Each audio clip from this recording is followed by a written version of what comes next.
Anton adalah seorang pria berusia 35 tahun yang hidupnya sederhana.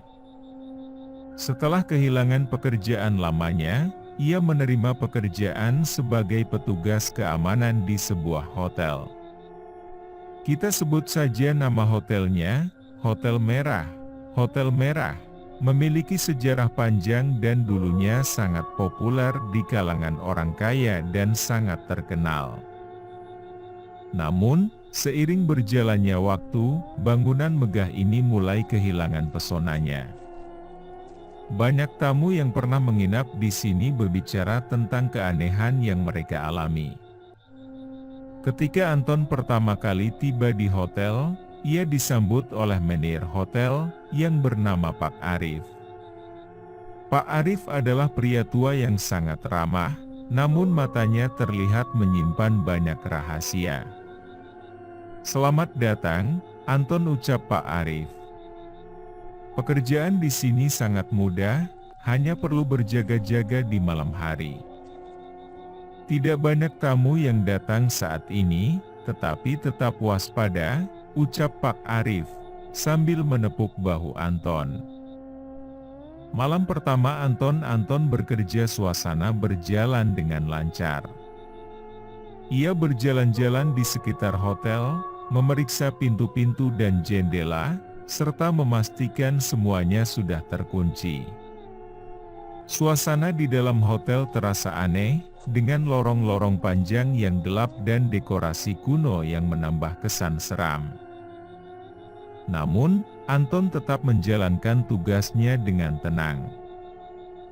Beberapa minggu berlalu, dan Anton mulai merasa nyaman dengan pekerjaannya. Namun, pada suatu malam, sekitar jam 1 pagi, ia mulai mendengar suara lift bergerak di lantai dasar. Pada saat itu, tidak ada tamu yang memesan kamar, dan lift seharusnya tetap diam. Karena penasaran, Anton mendekati lift dan memperhatikan pintu lift yang terbuka secara perlahan. Ketika pintu lift terbuka lebar, tidak ada siapapun di dalamnya. Anton merasa ada yang tidak beres, tetapi ia mengabaikannya dan menekan tombol untuk mengunci lift agar tidak bergerak lagi tanpa perintah. Namun, sebelum ia menekan tombol, lift bergerak sendiri, naik ke lantai 8. Lantai 8 adalah lantai yang selalu dihindari oleh staf hotel, karena ada desas-desus bahwa lantai tersebut staf hotel sering mendapat gangguan dari makhluk yang tak kasat mata. Meskipun lantai tersebut masih tersedia untuk tamu, hampir tidak ada yang menginap di sana. Anton merasakan bulu kuduknya merinding, tetapi ia mencoba untuk tetap tenang. Ia mengambil radio dan melaporkan kejadian itu kepada Pak Arif, namun hanya mendapatkan suara statis. Anton memutuskan untuk naik ke lantai 8 dan memeriksanya sendiri. Saat tiba di lantai 8, suasana di sana sangat berbeda. Suasana sekitar terasa lebih dingin, dan cahaya lampu di koridor terlihat redup. Setiap langkah Anton bergema di sepanjang lorong, menciptakan suasana yang menegangkan. Ketika ia mendekati lift, ia seperti merasakan kehadiran seseorang di belakangnya. "Anton," sebuah suara lembut namun serak memanggil namanya. Ia berbalik dengan cepat, tetapi tidak ada siapapun di sana. Suara itu terasa begitu dekat, seolah-olah seseorang membisikkan namanya tepat di telinganya.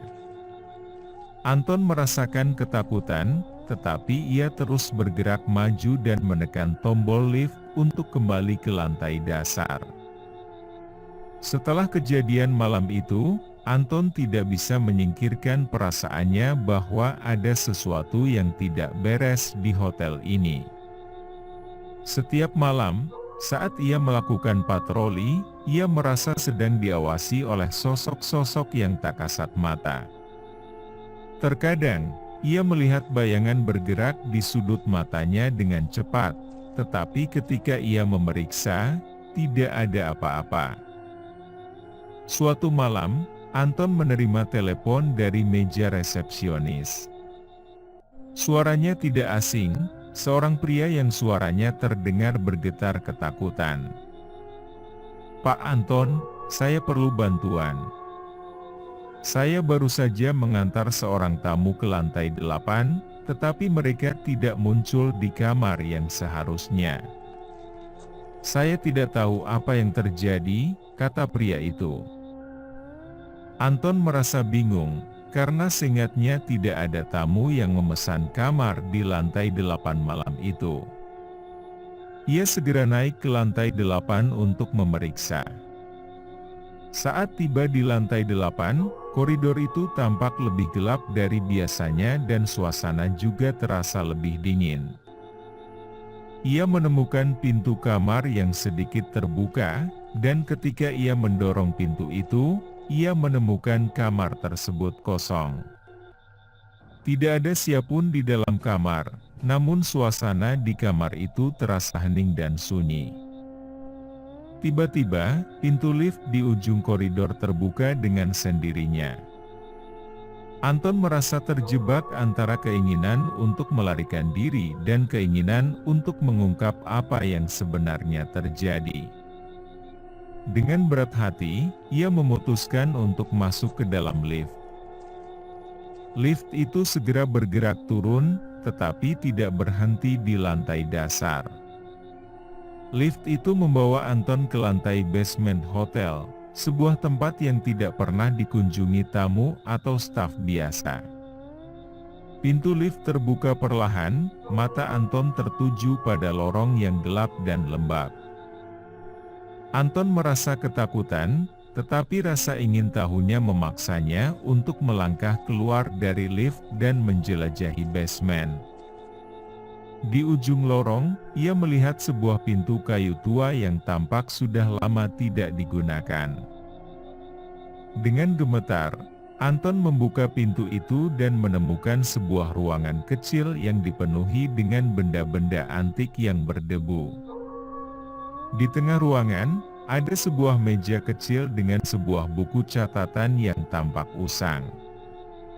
Anton membuka buku itu dan mulai membacanya meskipun ruangan minim pencahayaan. Buku catatan itu berisi catatan aneh, yang ditulis oleh seseorang yang sepertinya pernah bekerja di hotel ini selama bertahun-tahun. Catatan itu berbicara tentang ritual aneh dan makhluk gaib penghuni hotel. Salah satu catatan terakhir menyebutkan bahwa lantai 8 adalah tempat yang paling disukai makhluk tak kasat mata di hotel ini, di mana roh yang tidak bisa tenang, berkumpul dan mencoba untuk kembali ke dunia nyata. Anton merasa merinding saat membaca catatan itu, terutama ketika ia menemukan catatan yang berbicara tentang penjaga malam, yang harus waspada karena roh-roh akan mencoba terus mengganggu. Saat Anton menutup buku itu, ia merasakan ada sesuatu yang bergerak di belakangnya. Ia berbalik dengan cepat, tetapi ruangan itu kosong. Namun, suara aneh mulai terdengar, seperti bisikan-bisikan yang datang dari dinding ruangan. Anton memutuskan untuk meninggalkan ruangan itu secepat mungkin. Namun, ketika ia kembali ke lift, ia menemukan bahwa pintu lift dalam keadaan tertutup dan tidak bisa dibuka. Karena panik, Anton berlari kembali ke lorong basement dan mencoba mencari jalan keluar, tetapi setiap pintu yang ia coba buka semua terkunci. Suara-suara di lantai basement semakin banyak dan semakin menakutkan. Anton akhirnya menemukan pintu darurat dan berhasil keluar dari basement. Ia berlari ke lantai dasar, lalu dia keluar dari hotel dan berdiri di depan lobi, sambil dengan suara napas yang terengah-engah dan gemetar. Setelah malam yang mengerikan itu di lantai basement, Anton memutuskan untuk melaporkan kejadian itu kepada Pak Arif. Namun, ketika ia tiba di kantor manajer, Pak Arif tampak tidak terkejut dengan ceritanya. "Saya tahu bahwa ada sesuatu yang aneh dengan hotel ini," kata Pak Arif dengan suara rendah. "Banyak orang yang telah merasakan hal yang sama, tetapi tidak ada yang bisa menjelaskan apa yang sebenarnya terjadi. Kita hanya bisa berharap bahwa makhluk-makhluk tak kasat mata yang ada di hotel ini tidak membahayakan kita." Anton merasa bingung dan sedikit kecewa dengan tanggapan Pak Arif. Namun, ia tahu bahwa ia tidak bisa berhenti begitu saja. Ia memutuskan untuk tetap bekerja dan mencoba mengungkap misteri yang menghantui hotel tua ini. Malam berikutnya, Anton kembali bekerja seperti biasa, meskipun hatinya dipenuhi rasa takut. Sekitar jam 2 pagi, ia kembali mendengar suara lift bergerak dengan sendirinya. Kali ini, lift itu berhenti di lantai 8, dan pintunya terbuka perlahan. Anton merasa ada yang manggil namanya dari dalam lift, seolah-olah ada sesuatu yang memintanya untuk datang. Meskipun takut, Anton merasa terdorong untuk menjawab panggilan itu. Ia langsung memasuki lift dan naik ke lantai 8. Saat tiba di lantai 8, Anton menemukan pintu salah satu kamar terbuka lebar. Cahaya redup dari dalam kamar sedikit menerangi lorong yang gelap. Anton melangkah masuk dan menemukan sebuah pemandangan yang aneh. Di dalam kamar itu, terdapat sebuah meja dengan beberapa lilin menyala, dan di tengah meja itu, ada sebuah boneka yang tampak sudah lama. Boneka itu terbuat dari kayu, dan matanya yang kosong menatap lurus ke arah Anton. Di sekitar boneka itu, ada lingkaran aneh, ada taburan garam yang melingkar. Tiba-tiba, pintu kamar tertutup dengan keras hingga membuat Anton kaget. Anton berbalik, mencoba membuka pintu itu, tetapi pintu itu terkunci rapat. Suasana di kamar itu semakin menakutkan, seperti ada sesuatu yang tidak terlihat, namun terasa sangat kuat bahwa seperti ada yang sedang mengawasi. Boneka itu mulai bergerak perlahan, sehingga membuat Anton ketakutan. Mata Anton tertuju pada boneka itu yang sekarang berdiri tegak, membuka mulutnya dan memperlihatkan gigi yang tajam dan panjang. Lalu, sebuah tawa kecil terdengar, diiringi dengan bisikan yang tak jelas. "Selamat datang kembali, Anton," suara itu bergema di seluruh ruangan. Anton terperangkap dalam kamar itu dengan rasa takut semakin menguasainya. Boneka itu bergerak maju, mendekati Anton. Namun, di tengah rasa ketakutannya, Anton mulai menyadari ada sesuatu yang aneh. Boneka itu seperti mengenali dirinya. Seolah-olah boneka itu pernah bertemu. Suara bisikan di sekelilingnya semakin keras dan menggema di dinding kamar. Anton menutup telinganya, tetapi suara itu tidak berhenti. Terasa ada ratusan suara yang berbicara sekaligus, masing-masing dengan cerita yang tidak jelas dan tak dimengerti. Anton teringat kembali pada catatan yang ia temukan di lantai basement. Catatan itu menyebutkan tentang penjaga malam yang sebelumnya bekerja di hotel ini. Penjaga malam yang hilang tanpa jejak, dan tidak pernah ditemukan kembali. Anton mulai mengerti bahwa boneka kayu itu bukan hanya sekadar boneka, itu adalah penjelmaan dari penjaga malam yang hilang. Suara tawa itu semakin keras, dan boneka kayu itu sekarang berada tepat di depan Anton. Mata kosongnya menatap langsung ke dalam mata Anton, dan tiba-tiba, semua menjadi gelap. Anton terbangun di ruangan yang sama, tetapi sekarang suasananya telah berubah. Lilin-lilin yang sebelumnya menyala telah padam, dan boneka kayu itu tergeletak tak bernyawa di lantai. Anton merasa pusing dan bingung, tetapi ia tahu bahwa ia harus keluar dari kamar itu. Dengan susah payah, Anton berhasil membuka pintu dan keluar ke lorong. Namun, lorong itu sekarang tampak berbeda. Dinding-dindingnya tampak lebih tua dan retak, seolah-olah bangunan ini telah ditinggalkan selama berabad-abad. Cahaya redup menyinari lorong yang panjang dan sepi, dan Anton merasakan hawa dingin yang menusuk tulang. Anton mulai berjalan menuju lift, tetapi langkahnya terhenti ketika ia melihat sosok bayangan di ujung lorong. Sosok itu tampak seperti seorang pria tua, dengan wajah yang tidak asing bagi Anton. Pria itu perlahan mendekat, dan ketika ia semakin dekat, Anton menyadari bahwa itu adalah Pak Arif. Namun, ada sesuatu yang salah. Pak Arif tampak jauh lebih tua, dengan kulit yang keriput dan mata yang tampak kosong. Anton merasa takut, tetapi ia tidak bisa bergerak. Pak Arif berdiri di depannya dan berbicara dengan suara yang aneh. "Kau akhirnya mengetahui kebenaran, Anton," kata Pak Arif. "Hotel ini sudah lama ditinggalkan oleh dunia luar. Semua yang bekerja di sini, semua yang pernah datang ke sini, tidak pernah benar-benar pergi."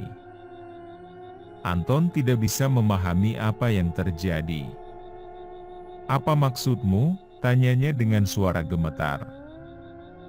Pak Arif menghela napas panjang. "Sekarang kau adalah bagian dari hotel ini sekarang. Seperti aku, penjaga-penjaga malam sebelum kamu Anton dan semua tamu yang pernah datang ke sini. Hotel ini adalah jebakan, dan kita semua terperangkap di dalamnya." Anton merasa darahnya berhenti mengalir. Semua kejadian aneh yang ia alami, suara-suara, bayangan-bayangan, semuanya mulai masuk akal. Ia menyadari bahwa ia tidak akan pernah bisa keluar dari hotel ini.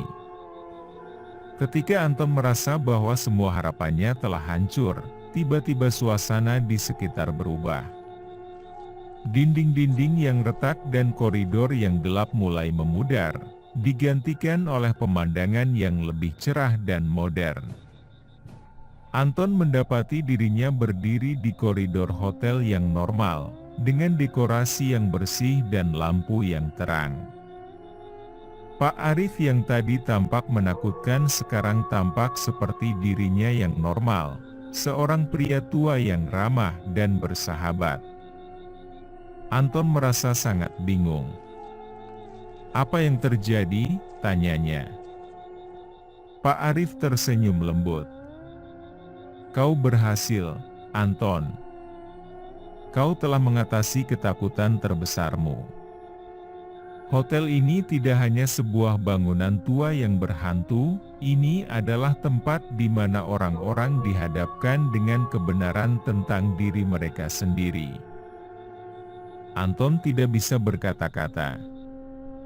Semua yang terjadi tadi hanyalah ilusi, sebuah ujian yang dirancang oleh hotel ini untuk menguji kekuatan batinnya.